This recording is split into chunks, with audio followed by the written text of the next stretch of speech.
Welcome to 37 news. చదువుతున్నది శ్యామ్ కుమార్. నిరంతరం వార్తల కోసం చూస్తూనే ఉండండి మీ 37 న్యూస్. కృష్ణా జిల్లా ఘంటసాల మండలం ఘంటసాల గ్రామంలో వెంచేసి ఉన్న శ్రీ శ్రీ శ్రీ భద్రావతి సమేత శ్రీ భావనా ఋషివారి కళ్యాణ మహోత్సవాలు అంగరంగ వైభవంగా ఆలయ పాలక మండలి మరియు చైర్మన్ నందే జగదీష్ ఆధ్వర్యంలో నిర్వహించారు.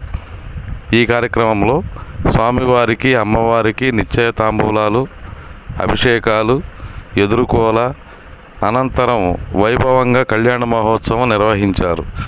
ఈ సందర్భంగా భారీ అన్న సమారాధన నిర్వహించారు. అనంతరం భారీ సెట్టింగులతో మేళతాళాలతో గ్రామోత్సవం నిర్వహించారు. ఈ కార్యక్రమంలో పద్మశాలీయ వంశ యువకులు మరియు మహిళలు స్వామివారి రథాన్ని లాగి వారి యొక్క భక్తిభావాన్ని చాటుకున్నారు. ఈ కార్యక్రమంలో ఆలయ పాలక మండలి చైర్మన్ నందే జగదీష్, సూర్యభవాని, పోలన నారాయణరావు, ఉడతా చిత్తరంజని సాయి, కుత్తికొండ సత్యనారాయణ, మురుగుడు నాంచారయ్య, విట్టంశెట్టి సుధాకర్, గోలి వెంకటేశ్వరరావు, శీలం నాగమల్లేశ్వరరావు, విట్టంశెట్టి దుర్గారావు, పోతన వెంకటేశ్వరరావు మరియు ఘంటసాల గ్రామ పద్మశాలీయ కులస్తులు పెద్దలు పెద్ద సంఖ్యలో పాల్గొన్నారు.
వాళ్ళ అబ్బాయి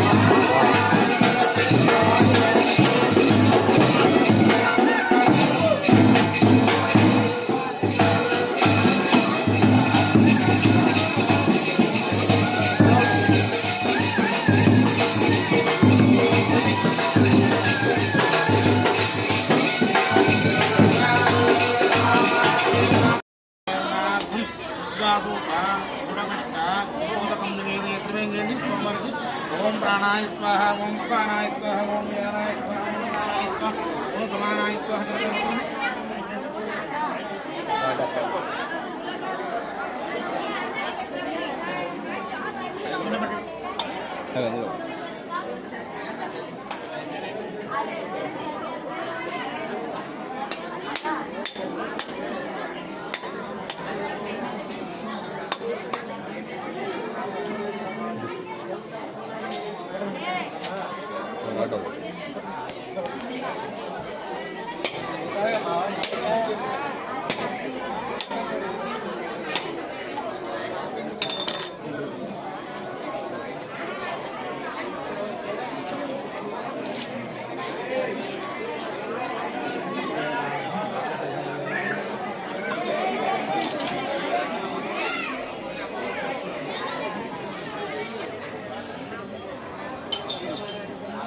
मंगलहारति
గంధం కలుపు కలుపు ఏలుతో ఇట ఇంకా కొంచెం వాటర్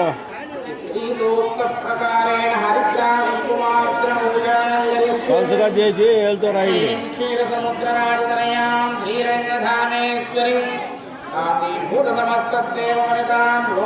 కొంచెం తీసుకో ఏం అవ్వదు పలుచగా చేయది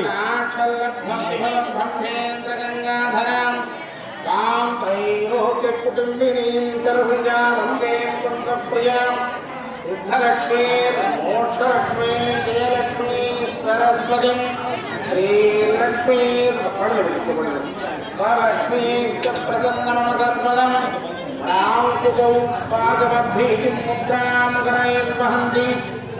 ముందు కాళ్ళకు రాయమ్మా, ముందు కాళ్ళకు రాయి.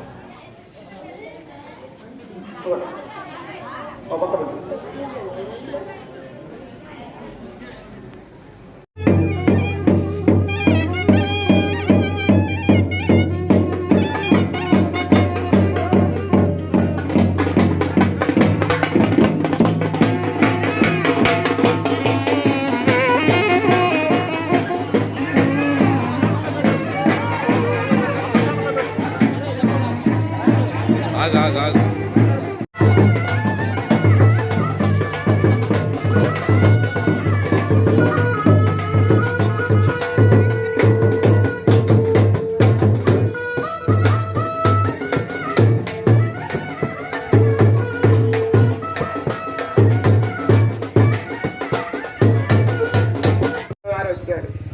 ఈ భావనార్హి స్వామి ఎక్కడి నుంచి వచ్చాడయ్యా అంటే భృగువంశంలో జన్మించినటువంటి వాడయ్యా, ఈయన చాలా గొప్పవాడయ్యా అన్నారు. అయితే ఎటువంటి గొప్పవాడో చూడండి. మృకండుడికి సంతానం లేదు, మృకండ మహర్షికి. ఆ మహర్షికి చాలా గొప్పగా శంకరుడి గురించి తపస్సు చేశాట. ఆయన ప్రత్యక్షమైనాడు. ఏం కావాలో కోరుకోమన్నాడు. మాకు సంతానం కావాలయ్యా అన్నాడు. చిరాయువు కలిగినటువంటి విధవత్వం కలిగినటువంటి అమ్మాయి కావాలా, 16 సంవత్సరాలు కొడుకు కావాలా కోరుకోమన్నాడు. ఏమయ్యా స్వామి మహానుభావ, వితంతు అయినటువంటి కుమార్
ఆచార్య గుణవంతుడధారి కుమారుడు అధ్యాసములైన విద్య అవినాశ ప్రసంగములైన కార్యము వ్యాసముకే కొలుగు అనగానే వేయాలన్నారు.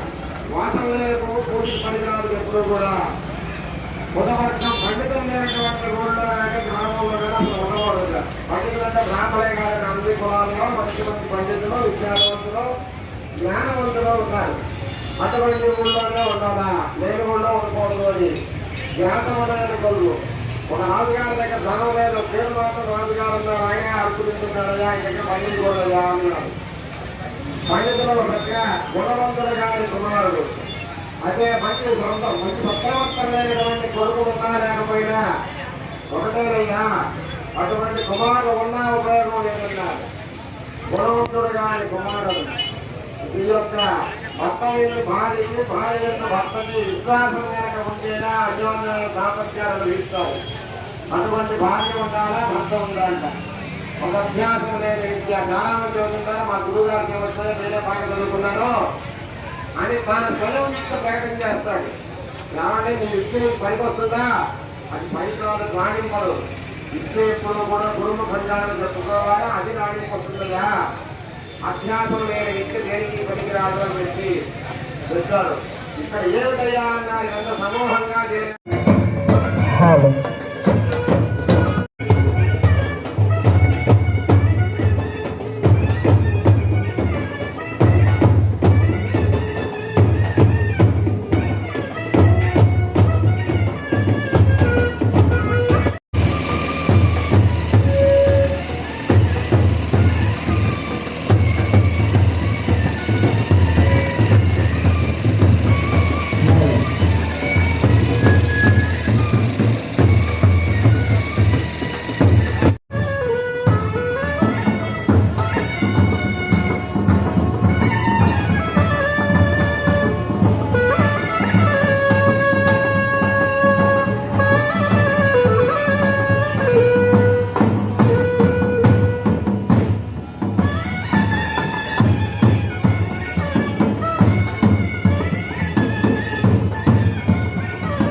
భద్రావతి సమేత భావనా ఋషి, భద్రావతి సమేత భావనా ఋషి, భద్రావతి సమేత భావనా ఋషి.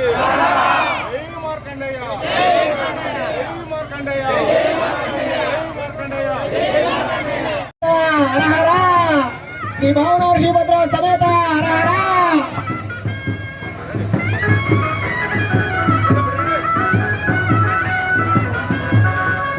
భద్రావతి సమేత భావనాంశ స్వామి వారి కళ్యాణం ముగించుకుని ఈ రోజు మీ ఇంటి ముందుకు వస్తున్నారు.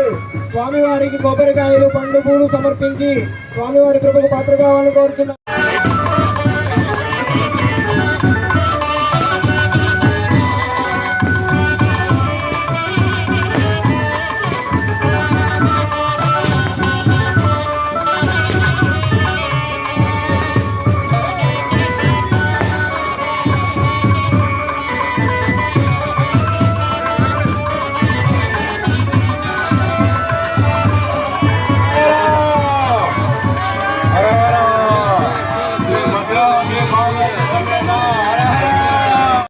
భావనాశి స్వామివారి కళ్యాణ మహోత్సవం నిన్న 19వ తేదీ నుంచి 21వ తేదీ వరకు కూడా నిర్వహించబడుతూ ఉంది.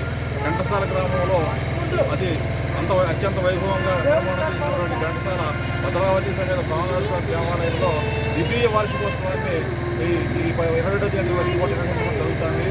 మొన్న అనగా 19వ తేదీన గరుడ ధ్వజాన్ని ఎగరవేసి హోమగుండాన్ని తిరిగి ప్రతిరూప చేసి 20వ తేదీన స్వామివారి కళ్యాణం అత్యంత వైభవంగా చేయడం జరిగింది.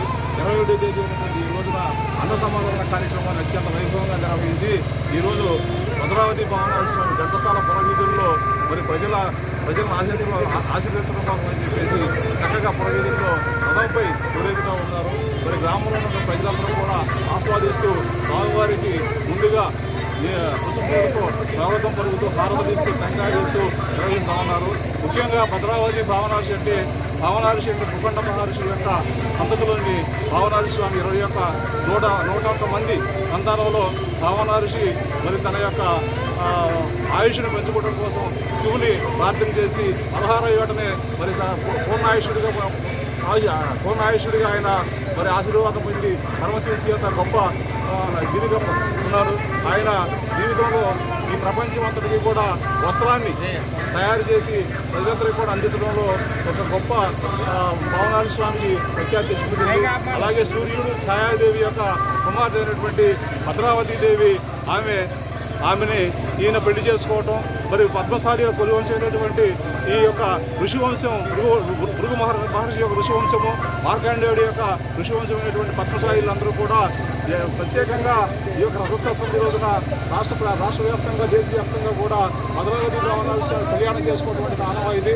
అయితే ఘంటసాల గ్రామంలో దశమి ఏకాదశి నక్షత్రాల్లో వచ్చినటువంటి సమయంలో ఈ యొక్క గుడి ప్రతిష్ఠించడం జరిగింది కాబట్టి ఆ సందర్భంగా ఈ యొక్క దశమి ఏకాదశి ముహూర్తంలో మరి స్వామివారికి కళ్యాణం చేసుకోవటం, ఈ యొక్క అత్యంత వైభవంగా అన్న సమారాధన కార్యక్రమం రథోత్సవం జరుపుకోవడం, రేపు సాయంత్రం అయితే మరి పూర్ణాహుతి అలాగే పౌడెంపు సేవ ఈ కార్యక్రమాలన్నీ కూడా చాలా భక్తి శ్రద్ధలతోటి మరి గుంటూరు జిల్లాకు చెందినటువంటి చెందినటువంటి సుజనా చౌదరి గారు ఈ యొక్క కార్యక్రమాలన్నీ కూడా నిర్వహిస్తూ ఉన్నారు. మరి శాస్త్రీయుక్తంగా శాస్త్రబద్ధంగా ఈ భద్రావతి సమేత భావనాశి స్వామి వారి యొక్క కళ్యాణ మహోత్సవాన్ని మా ఘంటసాల పద్మశాలి భూత్సవ సంఘం వారు భారీ ఎత్తున చేసుకోవడం చాలా ఆనందదాయకం. సుమారుగా ఎన్ని సంవత్సరాలు చేస్తున్నారండి ఈ కార్యక్రమం? ఎన్ని సంవత్సరాలు చేస్తున్నారు మీరు? మా వంశీయుడైనటువంటి భద్రావతి భావనాశి స్వామి మా పెద్దల నుంచి కూడా చేస్తూ ఉన్నారు. అయితే గత 2 సంవత్సరాల నుంచి దేవాలయం నిర్మాణం చేసుకుని మేము పెద్ద ఎత్తున ఈ కార్యక్రమం చేసుకోవడం అందరికీ కూడా ఆమోదించినటువంటి విషయం. అన్నదానం ఎంతమంది నిర్వహించారు ఈరోజు 2000 మందికి పైగా అన్నదానం చేయడం జరిగిందండి.